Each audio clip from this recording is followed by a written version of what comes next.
I used to think if one day I almost died, my parents would be the first people by my bedside sobbing uncontrollably, clutching my hand and praying. But it turned out, on that day, they chose the spotlight and applause for their perfect son. I lay motionless in a hospital bed, ribs broken, blood seeping beneath layers of stark white bandages, and waited for the people who should have loved me the most. 4 days after the accident, their first message wasn't, "Are you okay?" but instead, "Your brother received a huge award that day, you should be proud." I didn't die in that terrible collision. But a part of me shattered from that moment on. A part that would never heal again. My name is Vivian. I'm 31 years old, living in Portland, Oregon and working as a design team leader at a tech company. People often say I'm strong, independent, the kind of woman who can handle anything life throws her way. But on that fateful Friday afternoon, I felt as fragile as a crystal glass smashed onto a tiled floor.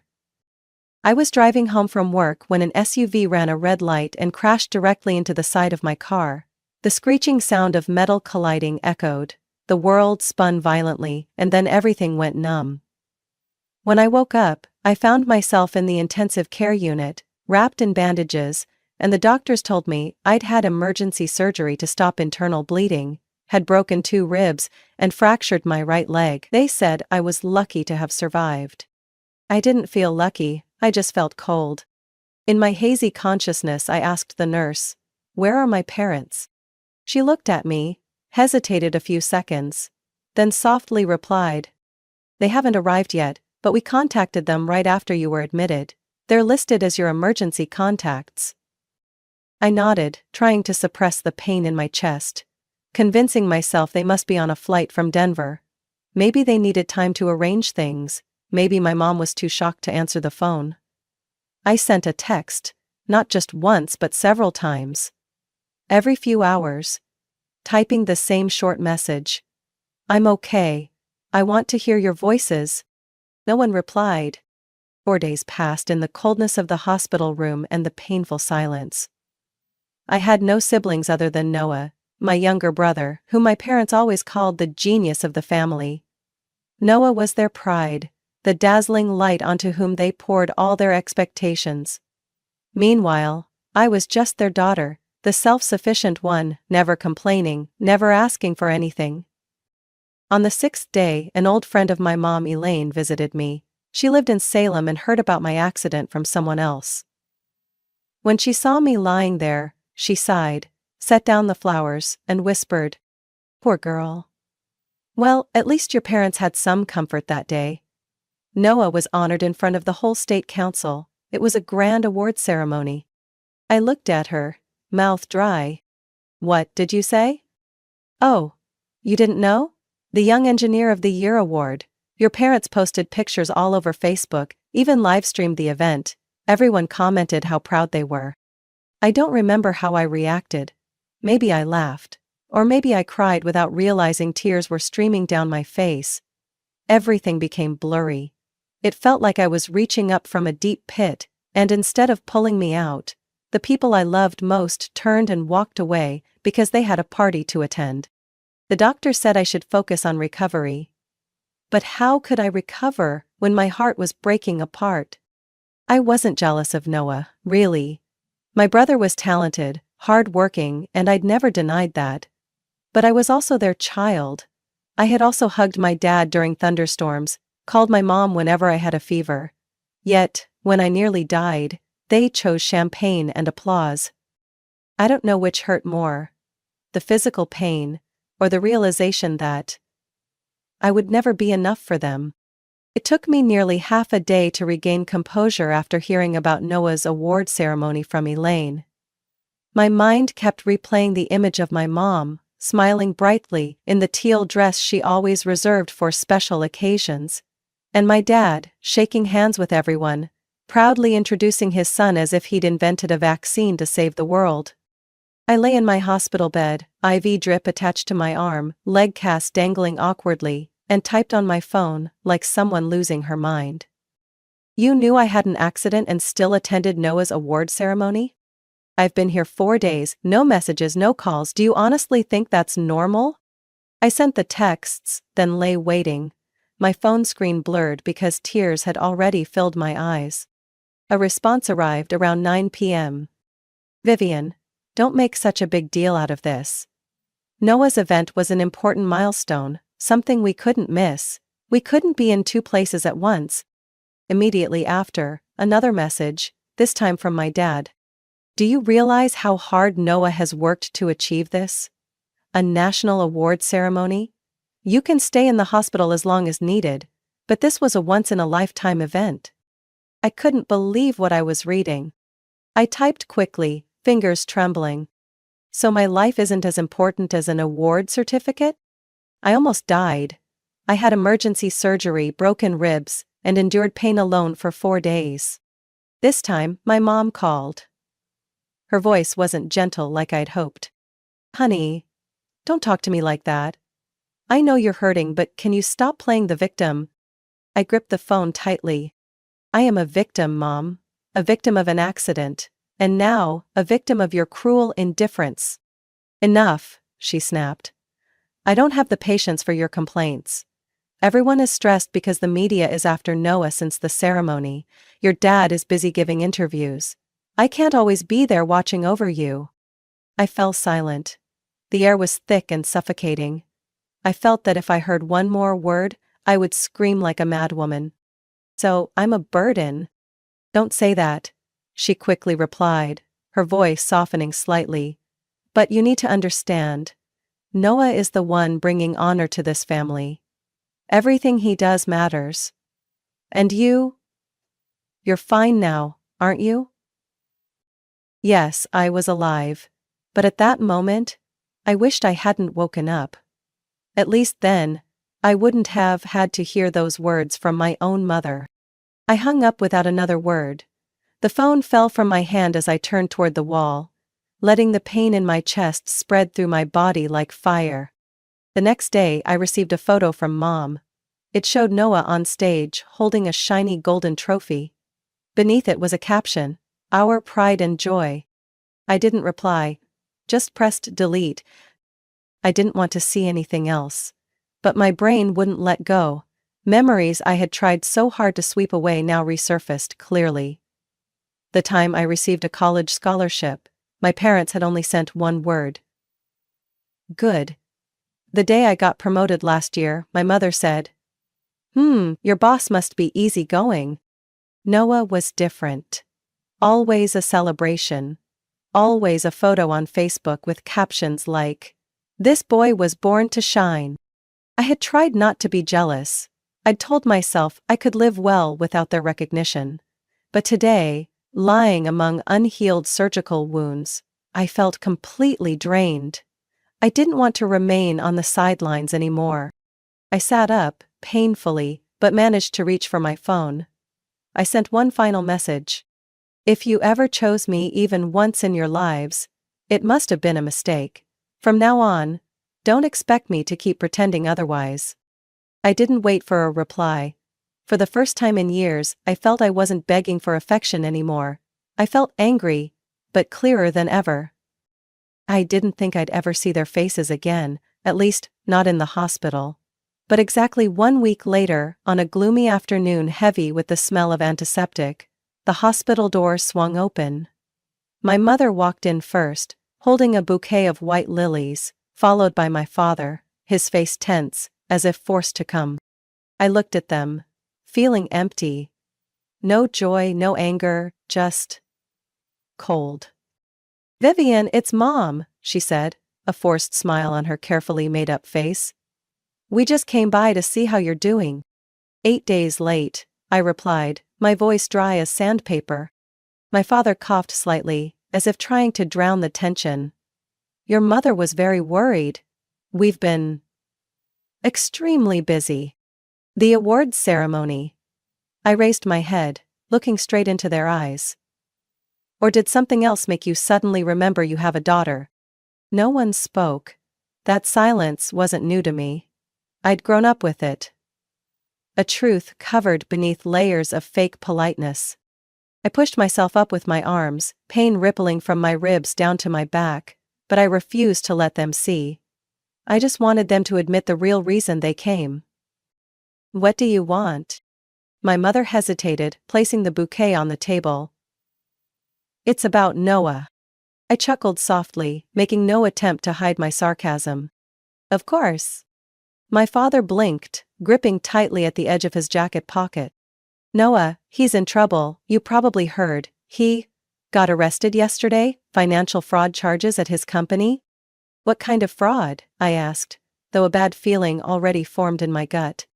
The police said something about illegal transfers, falsifying records. They accused him of fraud and embezzling investment funds. But it can't be as serious as they're claiming. There must be some misunderstanding. I crossed my arms, staring at the two people in front of me as if watching a documentary. And now what do you need? Money? My mother quickly nodded.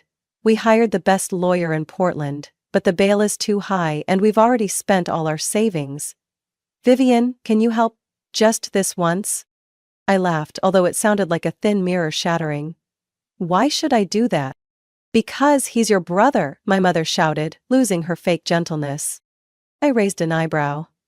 And who am I? A stranger? Or an ATM wearing a hospital gown?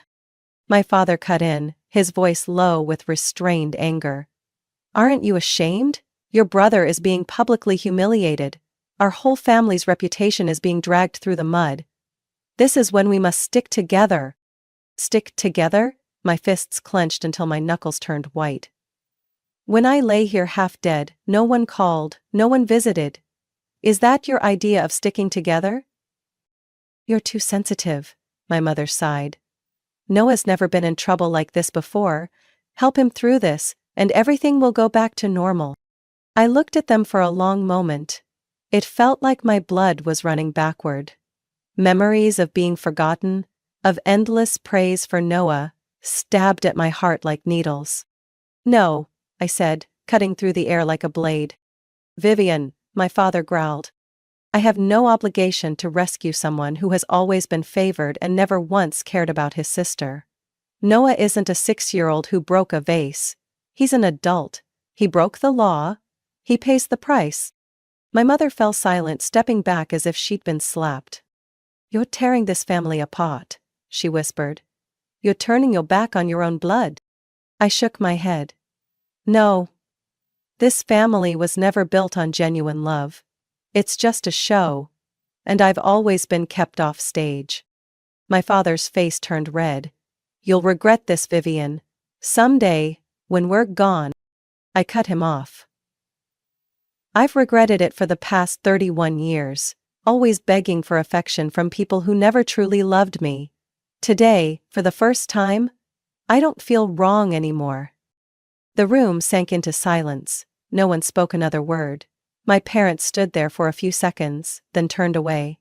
My mother pulled out a tissue, wiping her dry eyes. The door closed behind them with a cold click, like the final punctuation to something that had rotted away long ago. I lay back onto the bed, exhausted, yet relieved.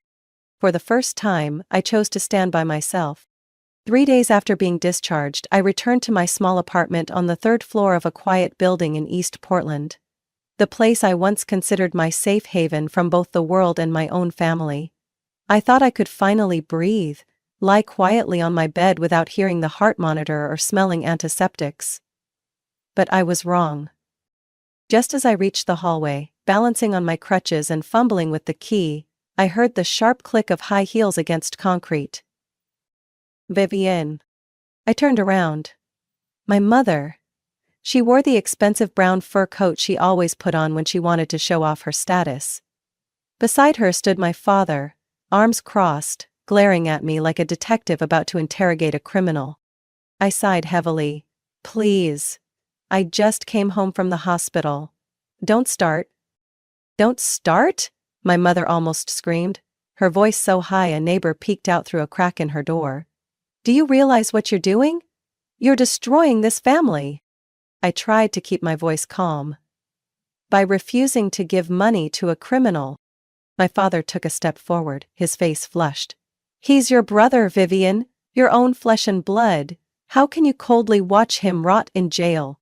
I'm standing here on crutches because someone ran a red light and slammed into my car. While I was lying in the emergency room, you were at an award ceremony. Don't talk to me about family." My mother started crying. Not quiet tears, but loud, heaving sobs, clutching her chest as if she'd lost everything. "We've already lost one child and now we're losing the other," she sobbed. "You're punishing us just because we love Noah more." I narrowed my eyes, struggling to keep my balance on shaking arms. "So, you admit it? You've always loved Noah more than me?" "It's not like that," she screamed, then lowered her voice as if the truth had slipped out too fast.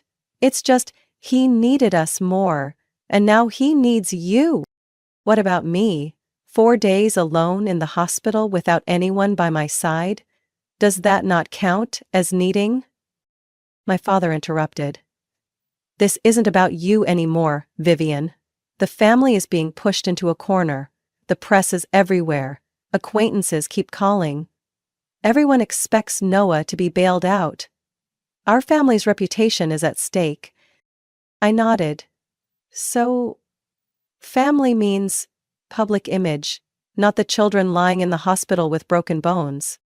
"Don't talk to your mother like that," my father snapped. I stepped back, putting my key into the lock. "You two should leave." "Not until you change your mind," my mother stomped her foot. "You can't keep being this selfish. It's time to prove you're part of this family." I spun around, meeting her gaze. "I was never allowed to be part of this family, Mom. For years, I was just a shadow. Now, you only remember me because of my bank account." My father moved forward, his voice lowering dangerously. "This is your last chance, Vivian. If you don't help, we'll never forgive you." I laughed. "Forgive? You've never once apologized to me." "Forgive what?" My mother trembled, tears falling without sincerity. "We don't even know who you are anymore." "Good," I nodded. "And I don't want either of you knowing anything about my life for even one more second." As I opened the door, intending to step inside, my mother grabbed my arm so suddenly that I nearly lost my balance. "Let go," I said, my voice low and firm. "Vivian, you're destroying everything," she screamed. I looked straight into her eyes, coldly. "If you don't leave within 5 seconds, I'll call the police. And trust me, I won't regret it." They both froze for a few seconds. Finally, my father pulled her hand away, gripping her shoulder tightly, as if preventing her from collapsing. They turned, said nothing more, and disappeared down the stairs. I slammed the door shut, locking all 3 locks, then leaned against it, exhaling sharply. My chest hurt fiercely. I wasn't sure if it was from the unhealed bones or because my heart had just been stripped bare once again. But I knew one thing clearly. I'd done the right thing. I was no longer an obedient shadow. I was myself, and I wouldn't let anyone, not even those who gave birth to me, cross my boundaries ever again. 3 days after the confrontation in front of my apartment, Noah Sinclair's name flooded every newspaper and morning news segment. The headline on a major financial news site blazed in red: "Young CFO charged with money laundering and multi-million-dollar fraud conspiracy." I sat on the sofa, my right leg still in a cast propped up on a pillow, a cold cup of coffee in my hand. It wasn't that I hadn't anticipated this, but reality far exceeded my imagination. Noah wasn't just involved in a few shady accounts, as my parents had suggested. He was one of 3 key suspects in a federal money laundering case involving more than 6 shell companies and millions of dollars funneled overseas through anonymous accounts. The news was everywhere. CNN, Fox, CNBC. They aired footage of Noah in a charcoal gray suit, hands cuffed, stepping out of the FBI building in downtown Portland, his eyes blank, as if he couldn't believe what was happening. At the same time, the list of accomplices gradually emerged, including several senior executives from Noah's company. I thought, finally, the perfect illusion has collapsed. My phone rang continuously. Messages came from colleagues, old friends, and even distant relatives I thought had forgotten I existed. But what I didn't expect was the 3rd call that morning, an unfamiliar but recognizable number appearing on my screen. Dad. I hesitated a few seconds, then picked up. Silence. Then his voice. Hoarse, exhausted, as if he'd swallowed a storm.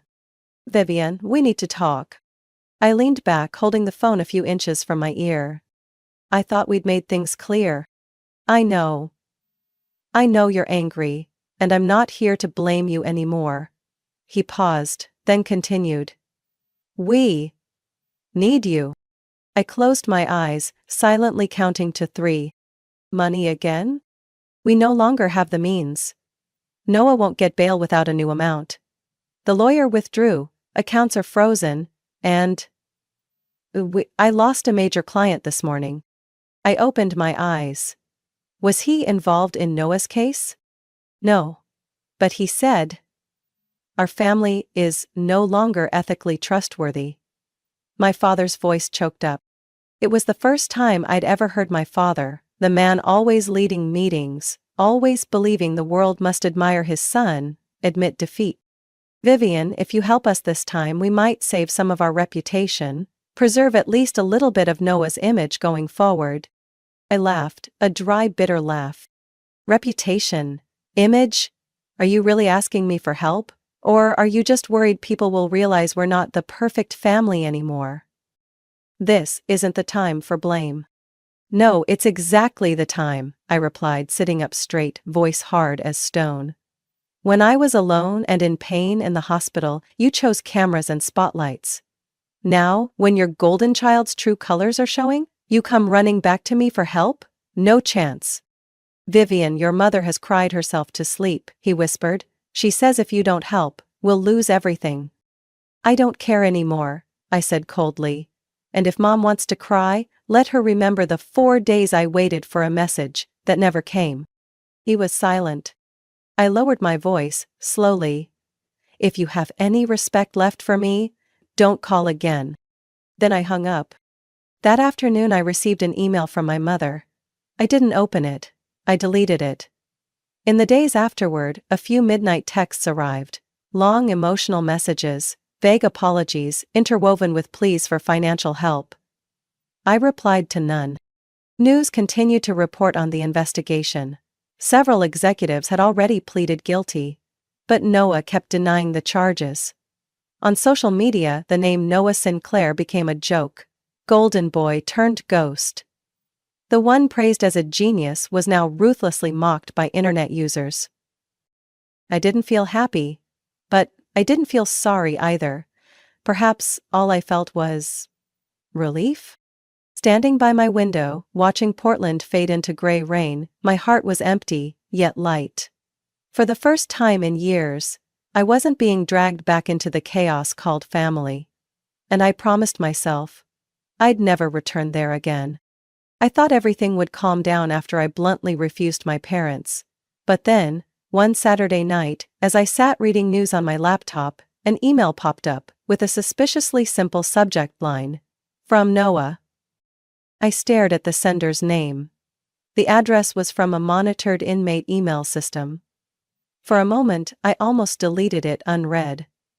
My heart raced, not from affection, but from a mix of disgust, anger, and curiosity. Finally, I clicked. "Vivian, I know you probably don't want to read this, but I have no one else left to trust. Things are getting worse, and I feel like a pawn sacrificed to protect powerful people. I don't deny my guilt.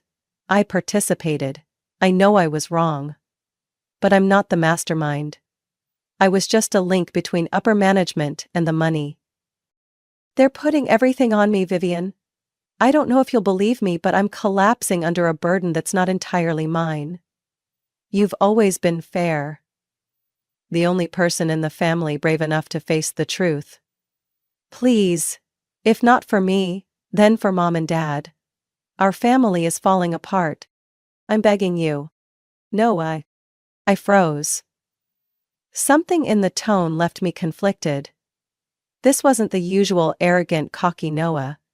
No boasting, no avoidance of responsibility. Just a confession. Direct and desperate. I didn't immediately trust it. I wasn't easily swayed anymore. but I couldn't ignore it either. I sent a quick message to an old friend, Julian, a lawyer I'd known since college who now worked in financial law and had assisted with internal investigations at major companies. I asked simply, if a mid-level employee is accused of financial fraud but claims he's just an executor, not the mastermind, is there a way to verify that? Julian replied in less than 15 minutes. Yes, check prosecution files and witness statements. If there's higher-level collusion not yet publicly revealed, it'll appear in preliminary indictments or interrogation transcripts. Send me names and company details. I'll help check. I sent him the information, feeling uneasy, as if reopening a door I should have left permanently locked. 2 days later, Julian sent back a PDF file along with a short message. You should read this. Your brother isn't innocent, but he's not the mastermind. At least 3 senior executives are implicated in the FBI's files and are currently under separate investigation. Some accounts Noah transferred funds through were secondary channels, not initiated by him. But he still willingly participated. I opened the document, each line slicing through me, confronting me with a harsh reality. Dozens of pages detailed cash flows, connections between individuals, recorded phone calls and company emails extracted from the system. Noah had signed several fraudulent transfers, his name appeared in falsified financial documents. But there was also evidence showing he had been directed by others who exploited his inexperience and blind trust. I wondered, did he know what he was doing? Or did he intentionally close his eyes to climb the ladder faster? I remembered the way my parents had always praised Noah. Noah is exceptionally intelligent. He was born to lead. If he pushes just a little harder, the whole world will know his name. He grew up in an environment where results were valued over morals, where success at all costs was the guiding principle. No wonder he believed he was invincible. I closed my eyes, tightening my fists. Part of me wanted to hit reply and scream at him for his stupidity. Another part wanted to ask him, why? But I didn't send anything, no replies, no rescue. Because even if Noah wasn't the mastermind, he chose that path. No one forced him, no one held a gun to his head. He could have stopped at any time. Instead, he went all the way. And now, he must face the consequences. I stood up, pulled back the curtains, and stared out at the city under the drizzling rain. There are some things, no matter how painful, you must accept. And I no longer wanted to save anyone. Especially someone who never saw me as family. I thought things would end after I didn't respond to Noah's email. But my parents had no concept of accepting refusal. If they couldn't persuade me, they'd find ways to make me regret it. A week later, I noticed something strange happening on social media. A cousin I rarely spoke to messaged, Vivian, Aunt Ellen just called my mom and said you're so cruel that you're leaving your brother to rot in jail. What's going on? I felt my blood freeze. A few hours later, another message came from my cousin in New Jersey. Your parents are telling everyone in the family you hate Noah out of jealousy and want to destroy the family. Are you okay? Apparently my parents hadn't just blamed me, they'd invented an entirely false story. They claimed I had abandoned family, that I was a cold-hearted person, and, surprise, that I was holding on to hundreds of thousands of dollars but refused to help my brother because of personal grudges. I should have felt angry, but all I felt was exhausted. It was as if they were rewriting my entire life using the voice of manipulators. I didn't intend to defend myself. I knew those who trusted me wouldn't swallow their lies.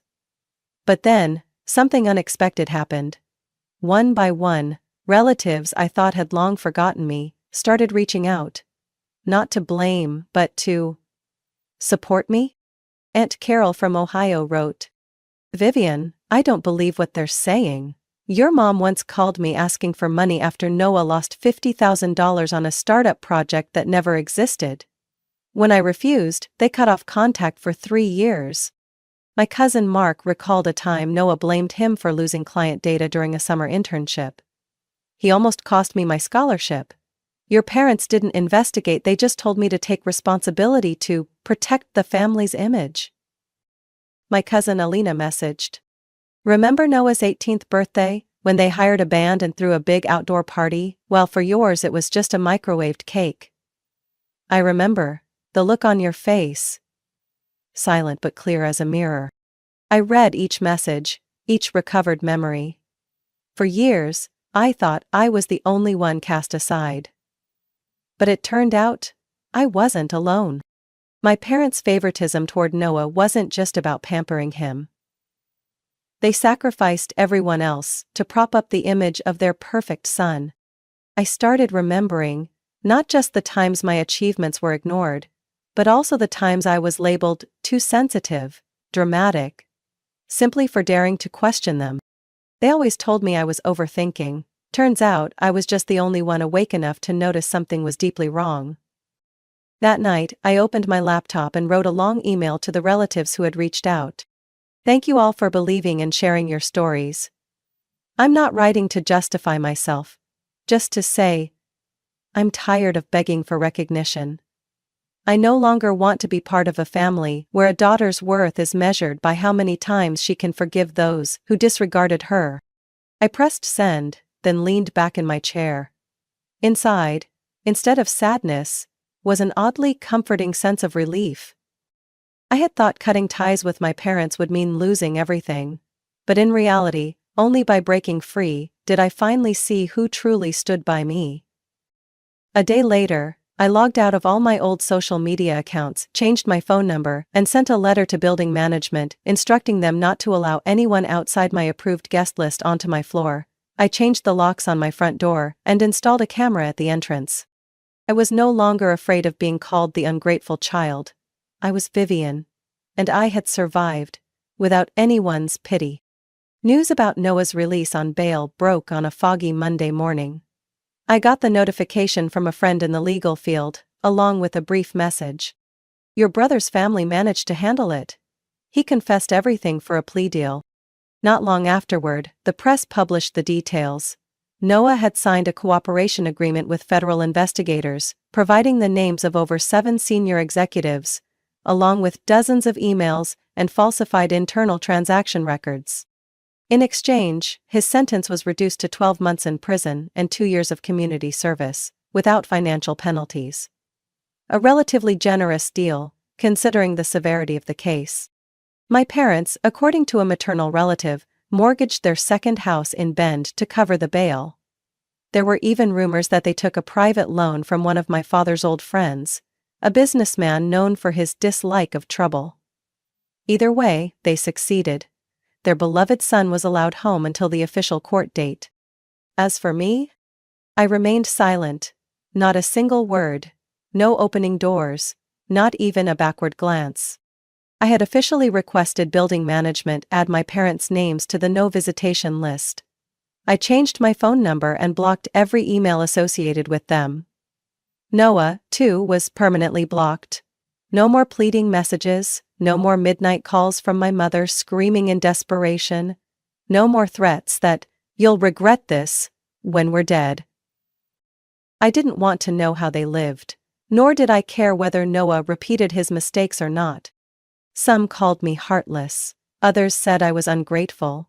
A few distant relatives even labeled me a traitor to my own blood. But they weren't there when I lay alone in the hospital, attached to breathing tubes and weighed down by loneliness like heavy chains. They hadn't spent 31 years living in the shadow of blatant favoritism. They weren't always pushed aside, always told, "Your problems don't matter as much as your brother's." I was the only one paying the price for my parents' abandonment, and now I was the only one brave enough to cut that cord. These days I wake up earlier. I learned to make coffee by hand rather than gulping it down quickly from a machine. I spend time reading books on the balcony, where morning sunlight filters gently through the leaves, shimmering on my damp hair after a shower. No more phone alerts making my heart seize, no more emails filled with manipulation, complaints, or guilt trips. One Saturday morning, as I walked around the lake near my home, I paused to sit on a familiar wooden bench. Beside me, an elderly woman was feeding breadcrumbs to ducks. She turned to me and smiled. "You look at peace." I smiled back. For the first time in my life. And it wasn't just polite conversation. I truly felt lighter. No more burden of being the good child. No more trying to prove my worth to people who never saw me as a complete person. No more fighting to be seen, heard, or loved. I was just myself. And that was enough. My apartment became a peaceful haven. The frames on my wall no longer contained family photos, but pictures I'd taken on short trips: Seattle, Napa Valley, Santa Fe. I began revisiting old dreams, ideas I'd previously hidden for fear of ridicule. I started painting and joined a support group for adults who had experienced toxic family relationships. I no longer needed my family's validation to feel worthy. I rebuilt my life, brick by brick. Solid, unbreakable. In the end, I didn't need to win. I just needed peace. And I found it. Not in anyone else's embrace, but within myself. Vivian's story is clear proof that sometimes blood isn't synonymous with unconditional love. Prolonged favoritizing, manipulation, and disregard can force someone to make decisive choices to protect themselves. Though labeled as a family traitor, Vivian chose freedom rather than continue carrying responsibilities that weren't hers. Ultimately, she discovered that self-worth doesn't come from others' approval, but from knowing when to say no, and being true to herself. What do you think about Vivian's decision?